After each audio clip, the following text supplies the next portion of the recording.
اب فیصلے کے مہینے اور سال آ رہے ہیں، اس لیے اب گناہوں کی طرف واپس جانے کا بالکل وقت نہیں۔ بہت غور سے جملہ سننا، فیصلے کے سال آ رہے ہیں، اب دنیا کی زندگی میں زیادہ وقت باقی نہیں، پوری دنیا کی زندگی میں زیادہ وقت باقی نہیں،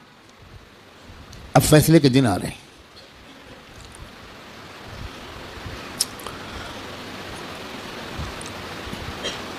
پہلے جیسا اب زمانہ نہیں ہے، ایک ایک دن جو گزر رہا ہے یہ فیصلے کے دن سے ہمیں قریب کر رہا ہے، اور فیصلے کے دن کی جو سب سے بڑی علامت ہے کہ اب فیصلے کا دن قریب ہے، وہ ہے فلسطین کے حالات۔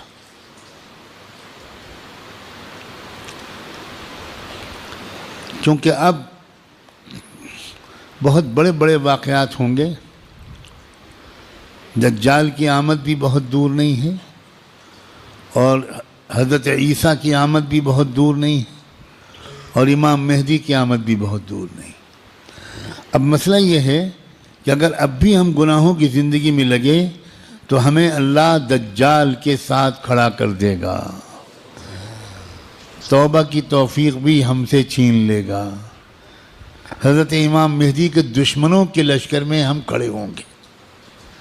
اب یہ دیکھو، یہ وہ وقت ہے، کچھ پتہ نہیں کس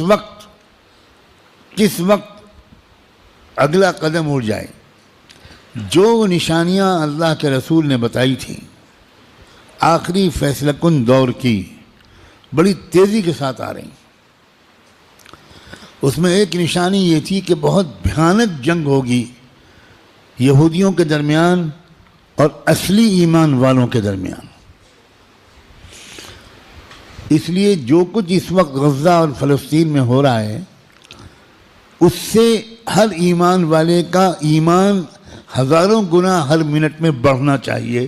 اس لیے کہ وہی ہو رہا ہے جو اللہ کے رسول بتا کر گئے تھے۔ جس وقت وہ آپ بتا رہے تھے اس وقت تو فلسطین میں کوئی مسلمان تھا ہی نہیں، اور آپ یہ بتا رہے ہیں کہ ایک بھیانک جنگ ہوگی، خطرناک جنگ ہوگی، یہودیوں اور ایمان والوں کے مابین ایک خطرناک جنگ ہوگی۔ آپ بتا رہے ہیں کہ ایک علاقہ ہوگا جہاں سچے پکے مومن جان دے رہے ہوں گے اور جان لے رہے ہوں گے، قربانیاں دے رہے ہوں گے، مسجد اقصیٰ کی حفاظت میں نوجوان جوق در جوق شہید ہو رہے ہوں گے۔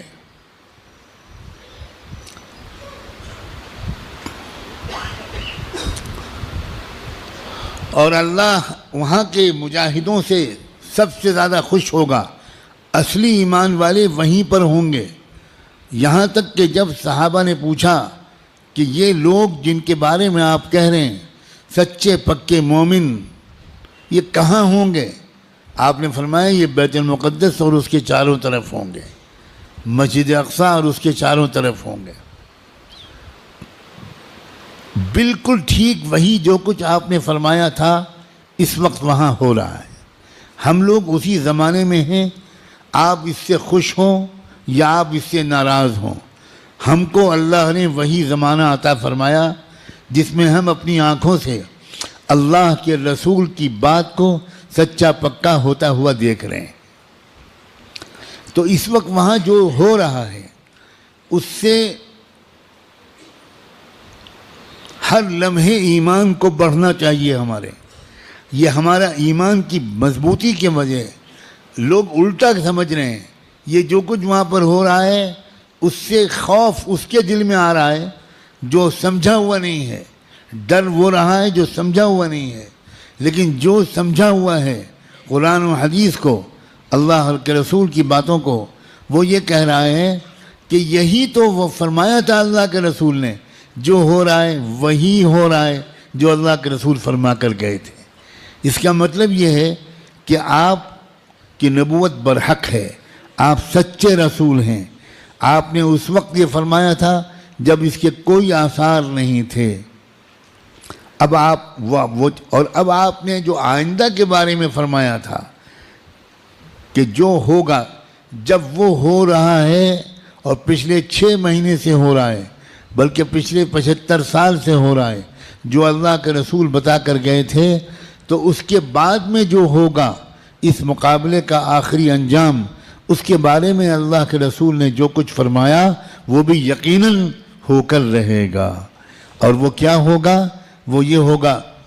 کہ اللہ کے کلمے کا بول بالا وہاں سے پھیلنا شروع ہو کر پورے عالم کی ہر کچی پکے گھر میں اللہ کا کلمہ داخل ہوگا، پوری زمین پر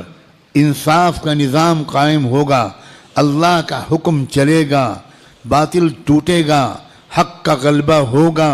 ایمان والوں کو اللہ تعالیٰ عزت، حکومت، اقتدار، طاقت، غلبہ دیں گے، ان کی قربانیوں کے انعام کے طور پر ضرور دیں گے۔ اور پھر دجال کا قتل ہوگا، دجال سے چھٹکارا ملے گا، پوری دنیا میں لا يبقى بیت مدر ولا وبر الا وتدخل فيه کلمۃ الاسلام بعز عزیز او بذل ذلیل۔ اللہ کے رسول کی حدیث کے الفاظ ہیں کہ کوئی کچا پکا گھر یا کوئی خیمہ ایسا نہیں بچے گا جس میں اللہ کا کلمہ داخل نہ ہو جائے، طاقت کے بل پر یا قبول کر کے داخل ہو کر رہے گا۔ اس لیے لوگوں، یہ بہت چوکنا رہ کر جینے والا زمانہ ہے۔ اگر اسی طرح غفلت میں رہے جس طرح اب تک جی رہے ہیں تو ہمیں خبر بھی نہیں ہوگی، اور اللہ کی طرف سے فیصلہ ہو چکا ہوگا کہ اس نالائق، فاسق، فاجر، خطاکار، گنہگار مسلمان کو میں دجال کا ساتھی بناؤں گا، یہ امام مہدی کا ساتھی نہیں بنے گا، یہ حق کا ساتھی نہیں بنے گا، یہ سچ اور انصاف کا ساتھی نہیں بنے گا، یہ مظلوموں کا خادم نہیں بنے گا، یہ ظالموں کا ایجنٹ بنے گا، یہ ظالموں کا مخبر بنے گا، یہ ظالموں کا دلال بنے گا، 4 پیسے کے لیے تھانے پہ جا کر مخبری کرے گا۔ یہ فیصلہ کسی لمحے ہم میں سے کسی کے بارے میں ہو سکتا ہے۔ یاد رکھنا، میں نے اللہ کی توفیق سے اپنی بساط کے مطابق بہت لمبی بات کو چند جملوں میں سمیٹ کر آپ کے سامنے رکھ دیا ہے۔ قسم کھا کے کہتا ہوں، اس میں ذرا بھی مبالغہ نہیں ہے، فیصلے کا دن قریب ہے۔